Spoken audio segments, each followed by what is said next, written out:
Dios es grande y nosotros no le conocemos, ni se puede seguir la huella de sus años. Bendito sea el Señor. Quiero el día de hoy hablar acerca de la grandeza del Dios de la Biblia. Vean, la pregunta que vamos a hacer a continuación, esto va a ser un poco teológico, pero no muy técnico, no a profundidad, pero sí un poco teológico, porque no podemos tocar temas tan técnicos, tan profundos en la iglesia. Muchas personas pues no llegan a entender realmente esto, y nuestro fin es, repito, que el Señor sea exaltado, glorificado, y nos demos cuenta que Él está con nosotros a pesar de su grandeza. Pero la pregunta que nos debemos de hacer es: ¿qué es lo que conocemos de Dios en realidad? ¿Qué conocemos de Dios? Es creador de absolutamente todo lo que existe.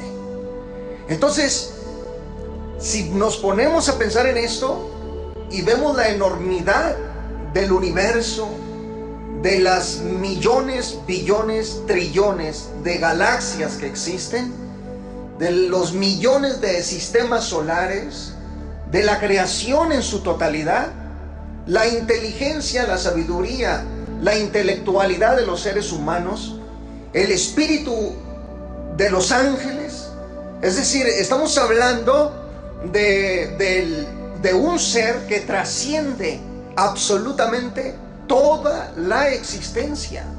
Entonces, ¿qué es lo que conocemos realmente de Dios? Porque la Escritura nos dice aquí: he aquí, Dios es grande. Aquí hay dos atributos importantes que hace resaltar Eliú en el libro de Job. Eliú resalta estos dos. Primero, he aquí, Dios es grande. Número uno, aquí está hablando de la inmensidad de Dios. Está Eliú teologizando y diciendo: Dios es grande, su grandeza es inmedible, no hay medida, es ilimitable su grandeza.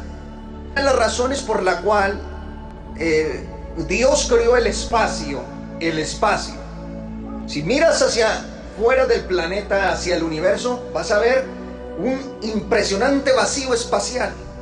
Pero una de las razones y los propósitos del espacio es que cuando nosotros miramos hacia el infinito del espacio, decimos: ¡qué profundidad, qué grandeza! Pues quiero decirte una cosa: detrás del espacio, al Dios crear el espacio, es para darnos una idea nada más de lo que es Él en grandeza, que es inabarcable, que no puede Dios localizarse en una zona, en una región, en una zona, en una localidad, porque su grandeza no cabría. Él lo llena todo. Entonces, he aquí, Dios es grande, y luego lo otro dice: y nosotros no le conocemos. Esto está tremendo, porque la afirmación es: y nosotros no le conocemos. Estoy hablando del libro más antiguo de la Biblia. Todavía no estaba escrito ni el Antiguo Testamento ni el Nuevo Testamento, y hay un hombre aquí que está razonando, que está profundizando, que está diciendo: lo que sea el creador, Él es grande. Llega a esta conclusión por todo lo que él mira, por todo lo que él ve a su alrededor. Entiende que quien quiera que haya creado esto ha de ser inmensamente infinito, ha de trascender a la existencia física. Y lo segundo es que dice: ni se puede seguir la huella de sus años. O sea, lo que se nos está diciendo aquí es que Dios en esa grandeza es eterno. Imagínense nada más. Entonces aquí hay dos atributos, pero dentro de la grandeza de Dios nos vamos a meter. Vamos a profundizar dentro de esa palabra. He aquí, Dios es grande. ¿De qué estamos hablando cuando tratamos acerca del ser de Dios? Dios no es físico, no es materia, no es no tiene forma, Él es amorfo, Él trasciende las zonas espaciales, no tiene limitaciones espaciales. Ni siquiera, escuchen esto que les voy a decir, Dios no tiene tampoco espacios ni dimensiones en su ser, ni siquiera infinitas. No podemos decir Dios es de aquí a acá. A Dios hay que medirlo de allá a acá. La Biblia describe la totalidad de Dios para darnos una idea en estos términos antropomórficos, términos humanos, un lenguaje humano. Dios le permitió a los escritores utilizar lenguaje humano para que nos diera a entender algo de Él. Y les dice: ve y dile a los hombres, a los mortales, a las mujeres, que el cielo es mi trono y la tierra el estrado de mis pies. Ese es un lenguaje humano. Dios le está diciendo a los escritores bíblicos: escríbeles y diles, el cielo es mi trono, para que ellos tengan una idea que yo estoy hacia la altura, pero también estoy en la profundidad, que yo estoy a la derecha, a la izquierda, que yo estoy en medio, que yo soy el que lo lleno todo. Ve y dile esto a los mortales. Y los mortales escribían, los santos profetas, y nos decían: dice Dios que el cielo es su trono. Bendita sea la gloria de Dios. Estamos hablando de la grandeza de Dios, iglesia. Y nosotros debemos de tener mucho cuidado cómo nos dirigimos ante ese Rey grande y potente. No estamos tratando, ¿verdad?, con alguna criatura, porque todo lo que existe es criatura. Dios está fuera de lo creado. Esto es impresionante. Dios está fuera de lo creado. Todo lo que existe se resume en criatura. No importa de qué estés hablando. Háblame del espacio, del tiempo, de las estrellas, del universo, de la materia, de los organismos vivos más diminutos de la tierra. Háblame de lo que quieras. Todo lo que me digas del universo es criatura. Se resume en criatura. Pero fuera de esto está la totalidad y la grandeza del Dios todopoderoso, del Dios de la Biblia, el cual no debe de ser confundido con el Dios del Islam. Tampoco debe ser confundido con el Dios o con las creencias de los seres humanos. Una cosa es que digas: yo creo en Dios. Y ¿sabes una cosa? Hay muchos científicos que creen en Dios. Hay muchos intelectuales que creen en Dios, pero a su modo, en su forma, en sus conceptos, en su sabiduría, en su intelectualidad. Pero la pregunta es: ¿creen en el Dios que describe la Biblia? Porque el Dios descrito en las Sagradas Escrituras es tan enorme, tan grande, trascendente, pero también Él toma tiempo para dedicarse a ti, a tu familia y a tu vida. Imagínense nada más. Es tan grande que Él muy bien pudo haber dicho: aquí los crié y ahí los dejo, a ver ustedes cómo le hacen.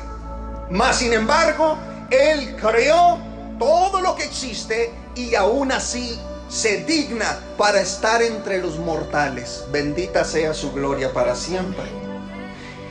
Analizando la palabra de Dios, encontramos que lo que conocemos de Dios, escuchen lo que les voy a decir, lo único que conocemos de Dios es lo que está escrito.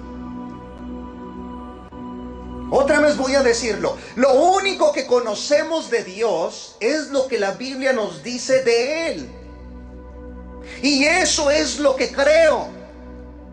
No puedo razonar fuera de las Sagradas Escrituras porque mi lógica y mi razón están caídas desde el pecado en Génesis, con Adán y Eva. Nuestra lógica está caída y bajo pecado.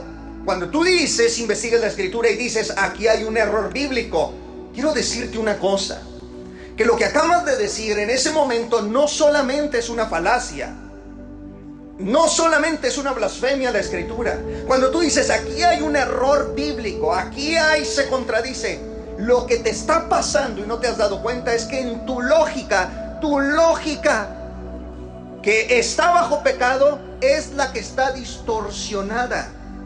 Y cuando tratas de leer, malentiendes. ¿Por qué razón? Porque nuestra lógica, nuestra intelectualidad ha sido afectada por el pecado. Por eso vemos, como dijo Pablo, borrosamente las cosas. Pedimos a la grandeza de Dios sabiduría, misericordia para entender su palabra. No puedo razonar a Dios fuera de la Biblia. No puedo entender a Dios fuera de la Biblia. No puedo ir hacia la ciencia para comprender algo de Dios. No puedo hacer eso porque el Dios de la Biblia ha revelado algo de Él. Y lo que ha revelado nos ha tenido históricamente estudiando sus sagrados libros. Bendita sea la palabra de Dios. Entonces chequen, entendemos algo de Dios por medio de las cosas creadas. Romanos capítulo 1 verso 20 nos dice así: porque las cosas invisibles de Él, atentos, porque las cosas invisibles de Él, su eterno poder y deidad, se hacen claramente visibles desde la creación del mundo, siendo entendidas por medio de las cosas hechas, de modo que no tienen excusa. Pablo en Romanos capítulo 1 verso 20 nos está diciendo que cuando miramos hacia el universo, porque aquí está escrito, porque las cosas invisibles de Dios, lo invisible de Dios, ¿cómo podemos ver lo invisible de Dios? Dice, su eterno poder y deidad. Deidad es la totalidad del ser de Dios, la totalidad de lo que es Dios. Entonces, dice, se hacen claramente visibles. O sea, las cosas invisibles de Dios se hacen visibles. ¿De qué manera? Dice, desde la creación del mundo, siendo entendidas. Aquí entra el entendimiento humano, limitado, diminuto ante la grandeza del gran rey. Y dice, siendo entendidas por medio de las cosas hechas, de modo que no tienen excusa. Pablo nos está diciendo, cuando mires el universo material, cuando percibas algo del espacio-tiempo, cuando se entienda algo sobre el sol, sobre la luna, sobre todo lo creado, sobre los animales, sobre el reino mineral, etcétera, todo lo que miras te está diciendo algo. Por aquí pasó un creador. De otra manera, ¿cómo poder entender? Por ejemplo, miren, ¿cómo poder entender la creación? Si no hay un creador, ¿cómo podemos entender la creación? Científicamente, cuando se habla de la nada, que antes de que existiera el universo, se dice no había nada. Para los científicos, la nada no es el absoluto cero. La nada es algo para los científicos. ¿Sabían eso? Cuando el científico dice, los científicos materialistas dicen, antes de que existiera el universo no había nada. No piense en ningún momento que para ellos el concepto de la nada es un absoluto cero. Para ellos la nada es algo. ¿En qué sentido? Ellos dicen que antes de que el universo material estuviera, había un espacio vacío, silencioso. No había materia, pero sí había algo. ¿Qué era ese algo? El espacio vacío. Había un vacío silencioso. A eso le llaman nada. Y de pronto algo explotó, el Big Bang. Algo explotó y empezó a formar y a extender el espacio-tiempo. Salió de la nada, del vacío, todas las cosas que existen. Pero cuando uno piensa en eso y pregunta, ¿qué había antes del vacío? ¿Qué fue lo que hizo que el vacío estuviese existiendo para que después creara el universo? La respuesta es escalofriante. Los científicos dicen es absurdo, ilógico, irracional percibir algo antes de ese vacío, y se cierran porque no quieren aceptar que tuvo que haber un momento antes de que iniciara el primer segundo, o mejor dicho, el primer instante de tiempo en el universo. El primer instante de tiempo.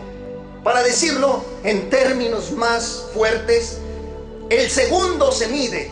Si tu reloj está en lo que el segundo hace esto, hay un espacio dentro del segundo. El segundo no es la medida del tiempo más corta que existe. Dentro del segundo hay un espacio temporal también. Hay tiempo. Los científicos lograron medir el tiempo registrado más corto, al cual le llaman septosegundo. El septosegundo es la medida de tiempo más corta jamás registrada por la ciencia. Antes de que existiera el primer septosegundo, ¿qué había? La Biblia dice, en el principio, o sea, en el primer septosegundo, en el principio, Bereshit, creó Dios. Si creó Dios, es porque este Dios de la Biblia tuvo que haber estado antes del primer septosegundo, antes del primer momento de tiempo. Trascendía la existencia de los tiempos. Y es aquí donde dice Eliú, ni se puede seguir la huella de sus años, porque volteamos hacia el principio. Y ¿saben una cosa? Se nos borra por completo teológicamente de dónde viene Dios, cómo es que ha existido eternamente Dios, cómo le hace para ser como es. Pero sí tenemos en la Biblia una descripción suficiente para decirnos a nosotros, no solamente yo soy grande, no solamente soy todopoderoso, no solamente soy el Shaddai, pero yo estoy contigo. Estamos aquí tratando de algo realmente impresionante. ¿Por qué necesitamos enseñar muchas veces estas cosas? ¿Saben por qué? Porque hasta cierto punto me fastidio, me canso de escuchar muchas veces el reniego, las quejas de los hermanos y de sus vidas delante de la grandeza de Dios. ¿Por qué digo esto? ¿Saben por qué? Porque tu Dios no es un moneque, no es un diosito, no es un pelele. Él se sienta sobre la corona del universo. Reina, si no crees esto, ¿qué estás haciendo dentro de su santo evangelio? Si no crees a la Sagrada Escritura y lo que revela de la totalidad de su ser, ¿qué estás haciendo aquí? Vete y enciérrate con aquellos, ¿verdad?, que creen en diositos. Y ya los hermanos evangélicos tienen un nuevo término para Dios. Si Diosito me ayuda. No es Diosito.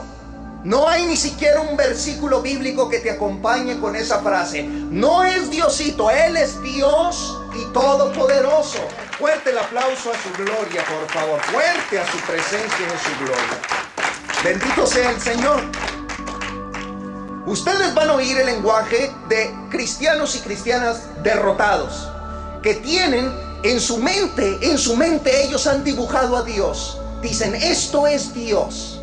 Y lo dibujan a un grado donde lo minimizan, lo subordinizan, lo hacen tan pequeñito en su caja cuadrada, en su caja lógica, y andan entre los mortales sin entender realmente de quién estamos hablando. El Dios de la Biblia trasciende absolutamente todas las cosas. Si Dios desprendiera, como dice Isaías, los cielos, si Él hiciera los cielos, porque dice que agarra los cielos, estoy hablando de los Shamaim, los cielos de los cielos, no estoy hablando solo de esta atmósfera, cielos, plural. Si Él en este momento los agarrara, y dice la Biblia que Él los envuelve como un pergamino, les hace así para observarnos a todos nosotros. No porque su mirada no pueda hacerlo de una manera penetrante, lo hace, pero te está indicando, ¿ves los cielos de los cielos? Son como una cortina para mí.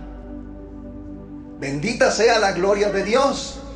Pero los cristianos y las cristianas hemos pensado y hemos minimizado a Dios y hasta le llamamos de una manera muy descarada y le decimos: si Diosito me ayuda.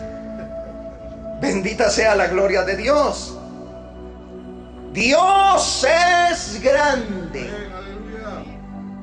Y aún, dice el escritor, no le conocemos. Esta enseñanza puede hacer ver a Dios como un Dios muy lejano, muy grande y muy alto, a tal grado que no pueda relacionarse con nosotros. Pero hay algo en Dios que lo hace relacionarse con su pueblo, y de eso voy a hablar. Vean, dos atributos increíbles realmente en Dios que tienen a los teólogos. Bueno, todos los atributos de Dios son de verdad impresionantes, pero estoy diciendo, ¿qué es lo que conocemos de Dios? Lo que la Biblia describe. Si la Biblia me dice que Él es grande, eso es lo que conozco. Tengo que entender algo de esa grandeza. No nos está diciendo, es imposible que conozcas a Dios. No, ¿qué es lo que conocemos de Él? Bien, dos atributos increíbles que los seres humanos debemos de tener muy en cuenta acerca de Dios. Él ha intervenido en este mundo porque lo ha creado. Él es dueño, Él es Señor, Él es el Rey de este universo. Y los tiempos que Él ha fijado son perfectos. Pero hermano, hay un desorden tremendo y un caos en el mundo. Deje que exista todo eso. Por algo está siendo permitido por Dios. No es que Dios lo ha provocado, Dios lo permite. Hay gente que se pregunta, ¿por qué le va mejor a este impío, a este pagano, a este que ni siquiera sirve a Dios, a este todo lo tiene? Dice Proverbios: no te desesperes, no te emociones, no empieces a hacer declaraciones cuando le va bien al impío, porque el juicio de Dios se le aproxima. Tú sigue confiando en el Rey de Reyes. Bendita sea la gloria de Dios. Muy bien. La trascendencia de Dios que está dentro de su grandeza. La trascendencia de Dios significa que Él es infinitamente distinto y separado al universo. Dios lo creó. En el principio creó Dios.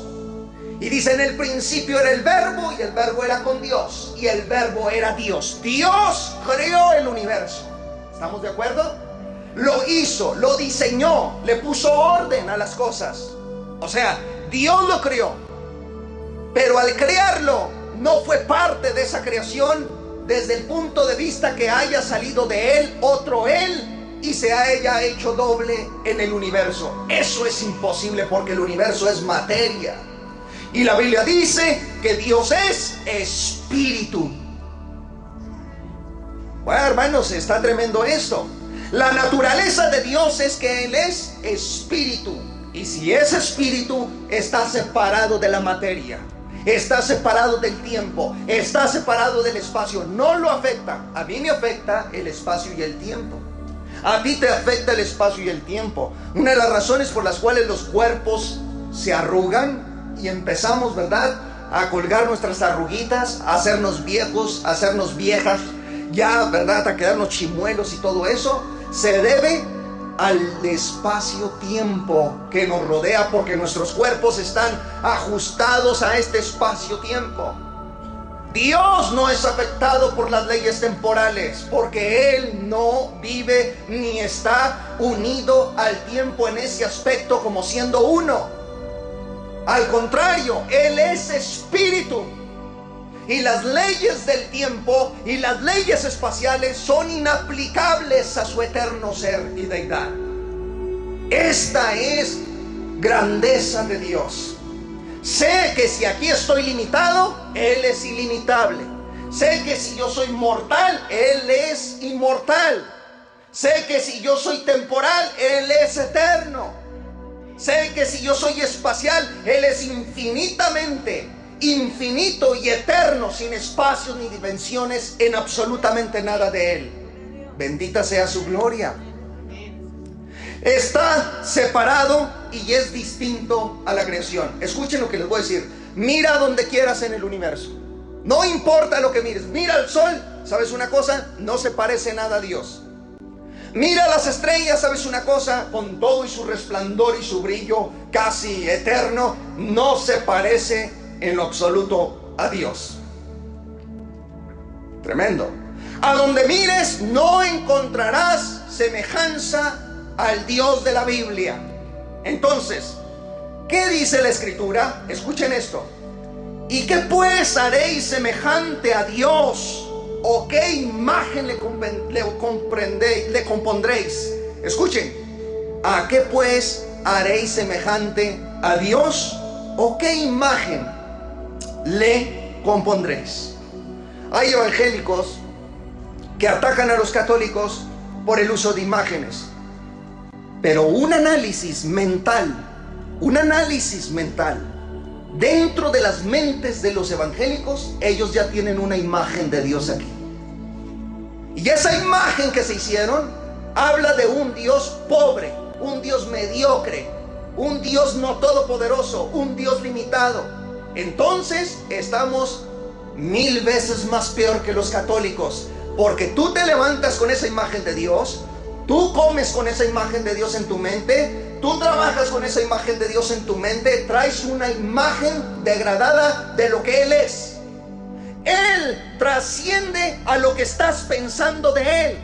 Si tú dices, ya no puedo con esto, Dios, ¿sabes una cosa? Qué bien que ores, pero recuerda que Él es grande en poder para socorrer tu vida. Y no está limitado a eso. Bendita sea la gloria de Dios.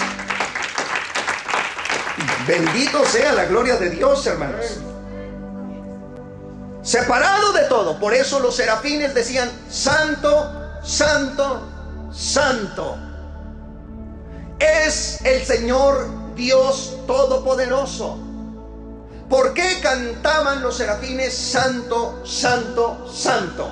La palabra santo, tanto en hebreo, kadosh, como en griego, agios, significa separado, apartado. No hay partícula física en Él. No existe nada, no hay forma absoluta en Él que tú puedas decir, así es Dios. Por eso dicen, santo. Está diciendo, apartado, separado de toda la creación eres tú, Señor Dios Todopoderoso. No hay nada semejante a ti. Es lo que están los serafines cantando por toda la eternidad. Bendita sea su gloria para siempre. La santidad en el ser de Dios es eso, que no hay materia que lo toque. Y vamos a tomar esta idea a la inversa. ¿Cómo es posible que Él esté aquí con nosotros y sienta yo que me toca? Pero yo soy materia. Y cuando Él toca mi espíritu, mi materia siente que es mi cuerpo, que Él me ha tocado. Siento que Él me ha tocado. Más sin embargo, yo no le toqué a Él. Pero si tú haces esto con este objeto, o si tú haces esto con otro ser humano y le tocas el hombro, ese ser humano siente que lo tocas, pero tú también sientes que lo tocaste.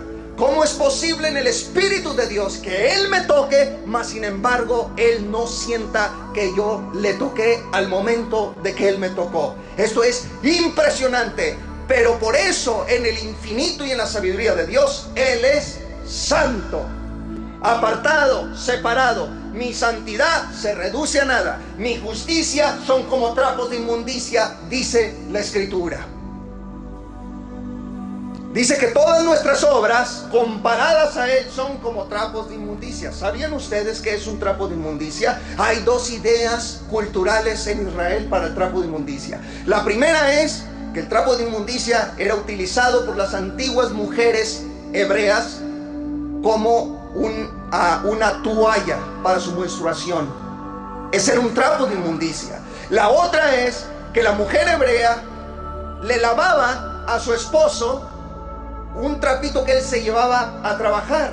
Cuando iba a trabajar y tenía que hacer del baño, él se limpiaba con ese trapo y lo regresaba a casa y ahí lo lavaba su mujer.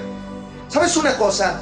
Todo lo que hagas y te creas más santo que tus hermanos y te sientas la última Coca-Cola del desierto y digas: yo ya alcancé la esfera serafínica, yo ya soy un querubín, yo casi soy un ángel, mira, casi vuelo, ahí voy, ahí la llevo. Todo eso delante de la grandeza y la trascendencia de Dios es como un trapo de inmundicia delante del Rey. Estamos hablando del ser que lo llena todo, hermanos. Trasciende la existencia, se separa infinitamente de nosotros en cuanto a existencia, porque su modo de existir es diferente a nuestro modo de existir. Mi modo de existir es temporal, limitado, es finito. Mi mente no comprende muchas cosas. Mi vida está en esta pelota de polvo que flota en el espacio. Aquí estoy yo. Él no, Él es atemporal, Él es eterno, Él es grande, Él es infinito. Él trasciende todo lo que yo soy. Bendita sea su gloria. Entonces, ¿quién soy? ¿Cómo soy?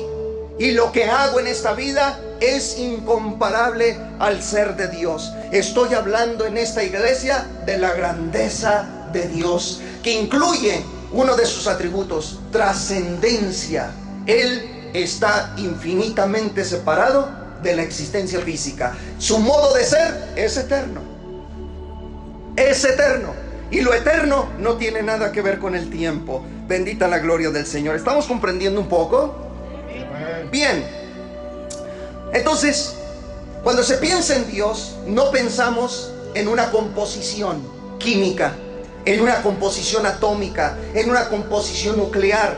En Dios no pensamos en aspectos materiales, en aspectos antropomórficos. No vemos en Dios unos ojos como los nuestros. No vemos en Dios manos como las nuestras. No vemos en Dios una forma.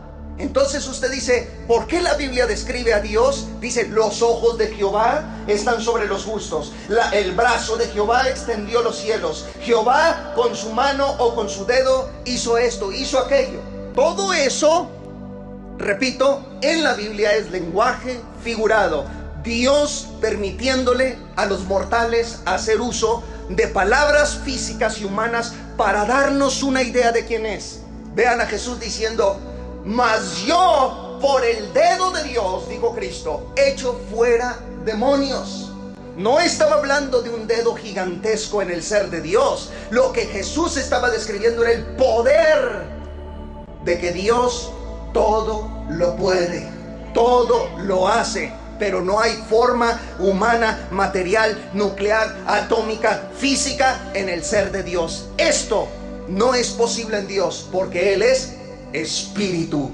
Y es un espíritu invisible, un espíritu eterno, un espíritu indivisible, que no se puede dividir en partes. No puedes decir: esta parte es de espíritu, esta no.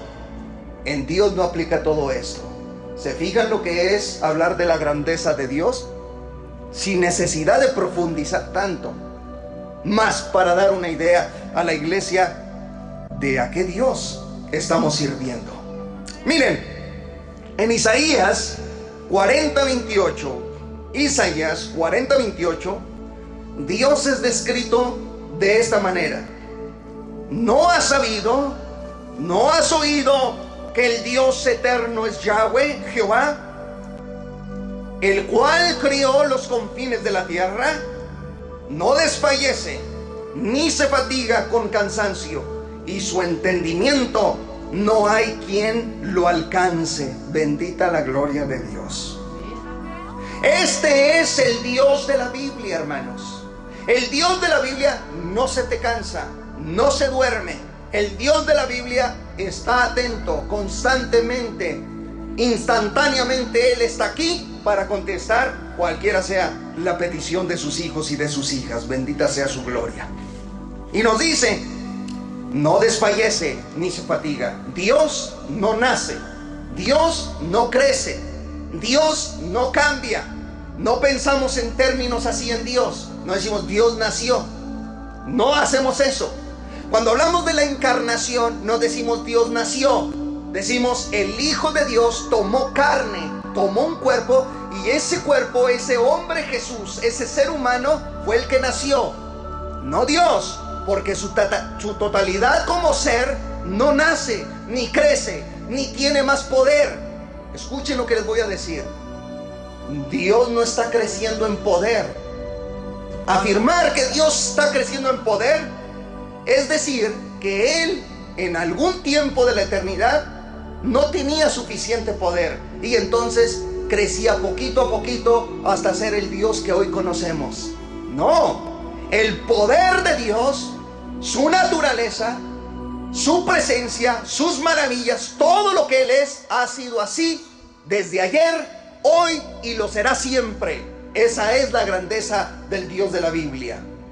Por eso les decía al principio, no puedo, ¿verdad?, decir, bueno, los científicos dicen esto de Dios, su concepto de Dios está equivocado. Bueno, aquel dice esto de Dios, su concepto de Dios puede estar equivocado.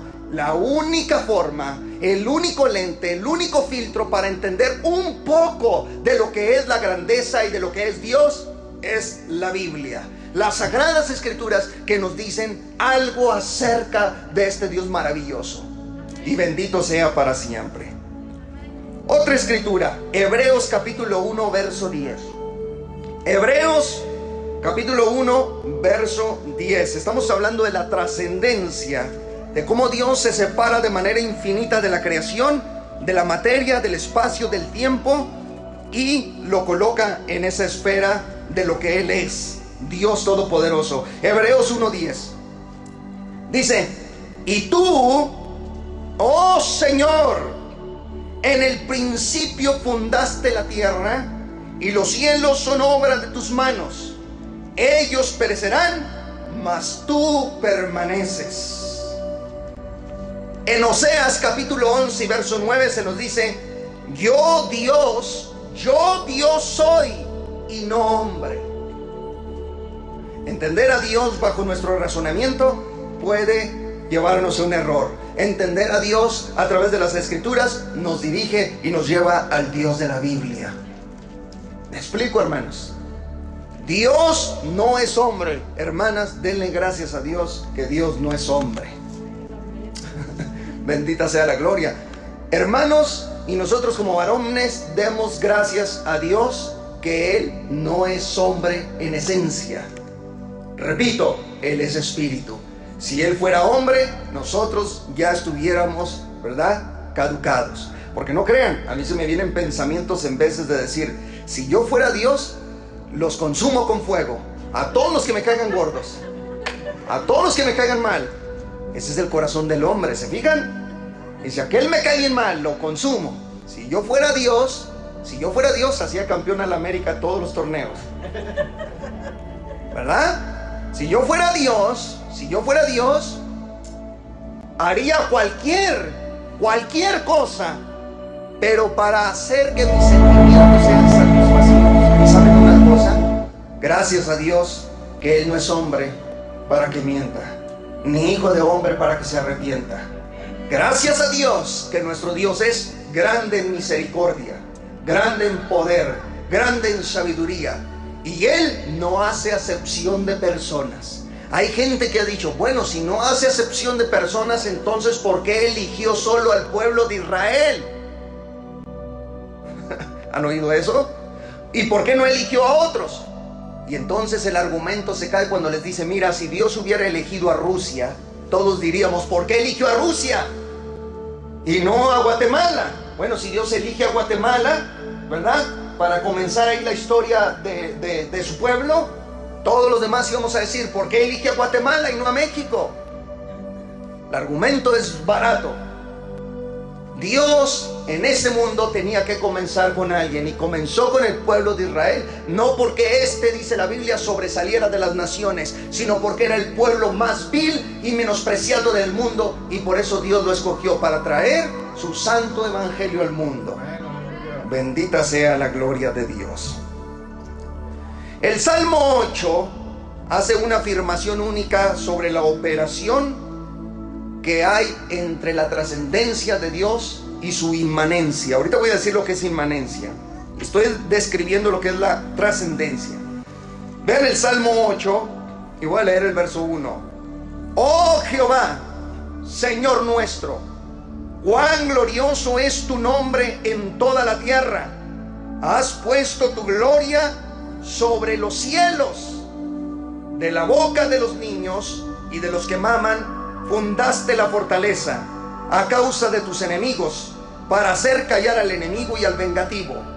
Cuando veo tus cielos, obra de tus dedos, la luna y las estrellas que tú formaste, digo, ¿qué es el hombre para que tengas de él memoria?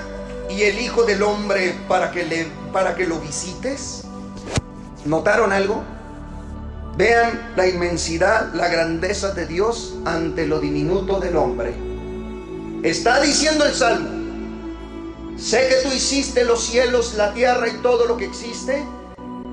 Y me pregunto, siendo tú el Señor, el amo, el dueño de todo, ¿quién es el hombre para que lo visite? Aquí vamos a ir poniéndole un poquito de freno a la enseñanza, para que se dé cuenta que siendo Él tan grande, se digna para estar con nosotros.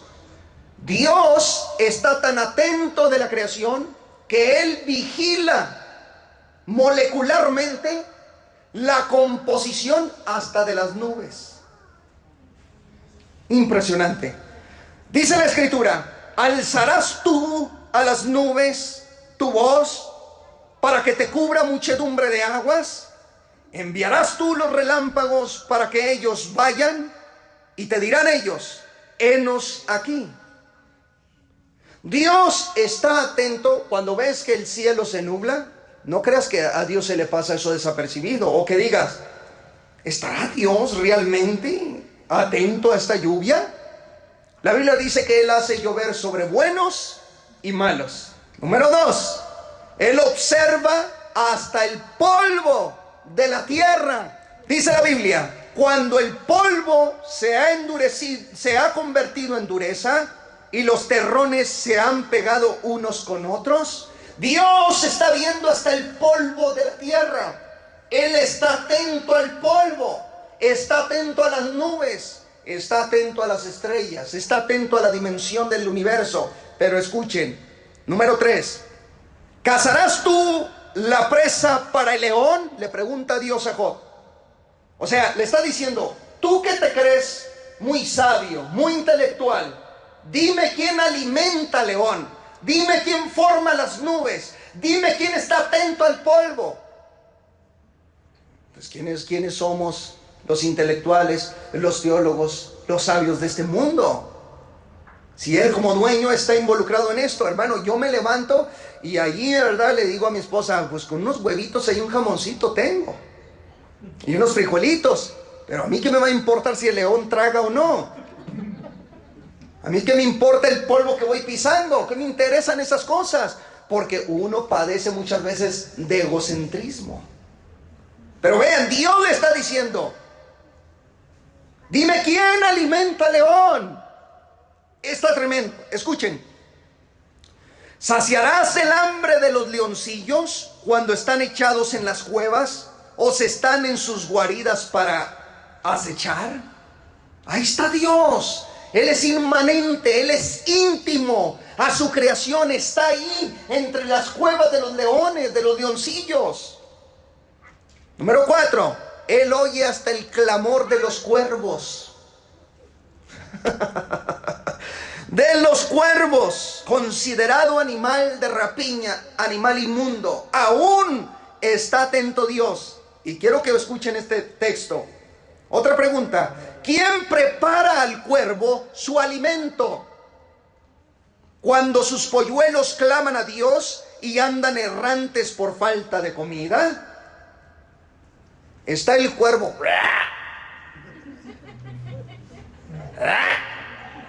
y está clame y clame.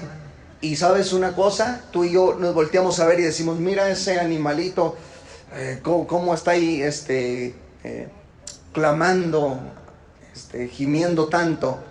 Y Dios sabe lo que Él quiere y está atento a Él. ¡A un cuervo!